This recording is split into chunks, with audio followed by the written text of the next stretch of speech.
being on TV can be really hard.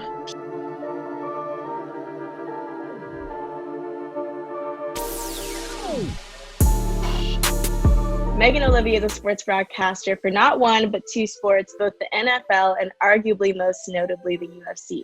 Thank you so much for being on the show. I'm excited. Me too. Thank you for asking me. I'm honored to be here. Was there a moment where you kind of were like, okay, this is what I want to do? I was always talking to the guys I worked with about the Yankees or the Giants. And they'd always be like, Megan, just go do that for a living. I'm like, no, those girls love themselves. They don't have a brain in their head. I really had a very bad image of what a female sportscaster was like. And then I got an opportunity to just do this little tiny web show where they were like, okay, we're going to put Megan on and it's just all about sports for 1 hour. So nobody's watching. So if you suck, it's fine, but try. And the hour flew by. And then at the end of it, I was like, why don't I try this? I can try and fail, but at least I tried. And so knowing all of that, how did you get your position with the UFC? Yeah, so I was in New York City, and my brother is an incredibly talented wrestler who wrestled for a lot of very high-level teams, and he's 10 years older than me. So I was always at wrestling practice on a wrestling mat, and my grandfather was a Navy champion boxer, and his brother, my great uncle, was a professional boxer. So I had a lot of combat sports experience in my life without even really trying. And so somebody needed some help on a mixed martial arts show, and I started kind of helping out with that because, again, I was just ready to do anything. And I really loved it. And so as I started helping a little bit more, I got a job offer for a digital company to move to Las Vegas and do it. And I thought, I didn't know anybody in Vegas. I had been there a few times with my parents growing up, but it was a new experience. And I thought, well, I'm super poor in New York City. Mm-hmm. It's challenging to make ends meet. And the job in Vegas was more money, not a lot, but more money and a way less cost of living. So I was like, you know what, let me just try. But I said, I'm going to give myself a year and give myself the opportunity. And if it works out, amazing. And if it doesn't, I'll come back and I'll be poor and it'll be fine. I'll still try and figure out how to make ends meet. I came out here and that was 10 years ago and I've never left. When I'm talking to these amazing women, I often hear that there's one, thing where they go out and really take a chance on themselves. Yeah. And that's kind of the thing that catapults them kind of into their destiny. For sure. Yeah.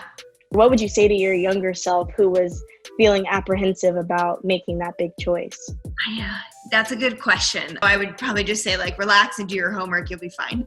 Yeah. Speaking of doing your homework, I've watched, countless interviews that you've done with huge names, Conor McGregor, Dana White. I mean, the list goes on and on and on. Who is your favorite person to interview? It'd be hard to say Conor McGregor isn't my favorite or one of my favorites to interview. There is something special when he fights. And I have worked with Conor for so many years now, back when he was not the main event and, I was not the lead reporter. And so we've kind of, I don't want to say grown up together in the sport because his success is monumental.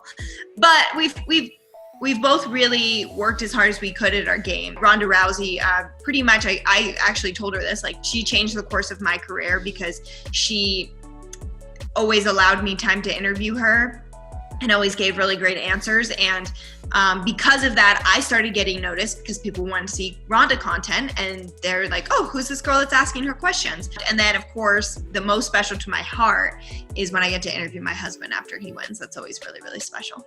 I was hoping we would end up talking about him because I love your love story. Do you mind sharing it?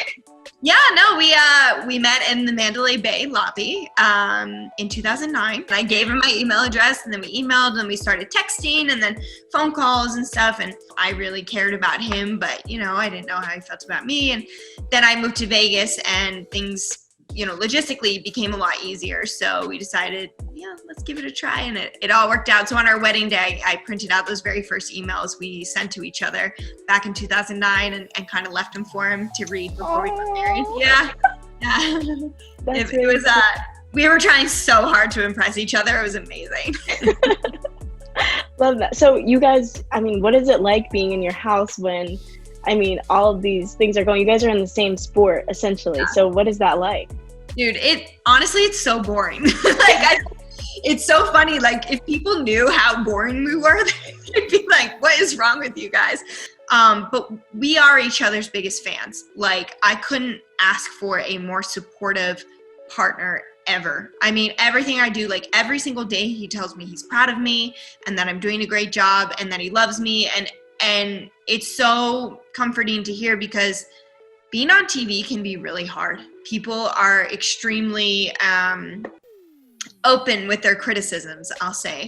So you have really good days and you have really bad days. And the same with his sport, you know? I mean, being a public figure or an athlete in this day and age, like, every single thing is under a microscope, from your fighting abilities to what you're doing on the off time to, you know, anything. You know, it helps me with my job because I feel like I can really understand each fighter that comes to do an interview with me, whether it's before the fight, after the fight, win or lose. I feel like I have a great sense of almost taking care of them, you know, putting them in a position to have their own platform where it's not about me, it's about them and what they want to say in whatever way they want to say it.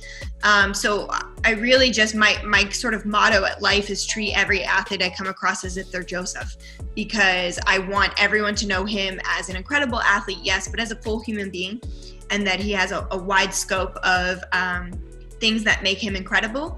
And I want all of our fighters and even when I work in NFL sidelines, like, I want to get, even if I get 2 questions, like, I'm trying to figure out how I can phrase them in a way to give them the best platform to express how they felt about their performance and their team and their fans and their family and what they're going to do next week and in 120 seconds. Right. You mentioned about how open people are with their opinions online, and that's something in this day and age we have to deal with, you know, just all the time. So how do you handle those comments that are mean? Man, there are times, like, I haven't really talked about this before, but like, somebody was paying a service to like troll me online, and so I was getting like hundreds of the same message on Instagram, like, or similar messaging every day for a little while, and we found out it was like a service somebody was paying to do to me. And so, you know, that kind of stuff is like, it's just weird that somebody doesn't like you that much that they would do that. You know what I mean? And so, yeah, it can really be a struggle. For me, I don't really care what people think of like my appearance. I mean, I care, right? That's part of being on TV. But I'm not like, I don't need to be seen as like the, you know, everybody look at her. I only really care when it comes to my work. Thankfully, it doesn't actually happen that often. That's where it can kind of get me. So I just really try to like allow myself to be upset, but then kind of give myself a limit. Like, okay, all right, you've been upset about it now. Like, how do you make it better? Or how just put it out of your mind, because do they deserve that place in my mindset? No, they don't deserve any of that in my life. Yeah, and I think at the end of the day, these people, I mean, what they're doing to you, the awful things, it's really just a reflection of their own, like what they're insecure about. And what about your legacy? What's the legacy that you want to have? Oh my gosh. That's a question I've never been asked. I mean, I guess, I just like think it like, I'm like, I don't have a legacy. Like this is a strong word for somebody who, you know, I just consider myself like a regular person and, you know, like anybody else. But for me, I always want to be seen as somebody who had self-respect and morals and respect for everybody around them. I have worked for everything that I've had. I will continue to do so. I never take a shortcut, even though, you know, other people in the industry, that might be how they get to opportunities. For me, I always want to be able to lay my head down on my pillow at night and never have a regret about how I got anywhere in my life. And so to me, having like a great moral compass, but also treating everyone really well, though that's what I would want my legacy to be. Thank you so much for being on the show. I really enjoyed talking with you. Thank you so much. And I'm going to give you some kudos right now. First of all, you're really good. So great job. And second of all, like the fact that you have the bravery to make your own platform and say like, all right, I'm going to do this. that is something people would never take that leap. And you've done it, and you've done it so, so well. I hope you are so proud of yourself, and I see great things in your future because you're killing it. Oh, thank you. You make me cry. Thank you.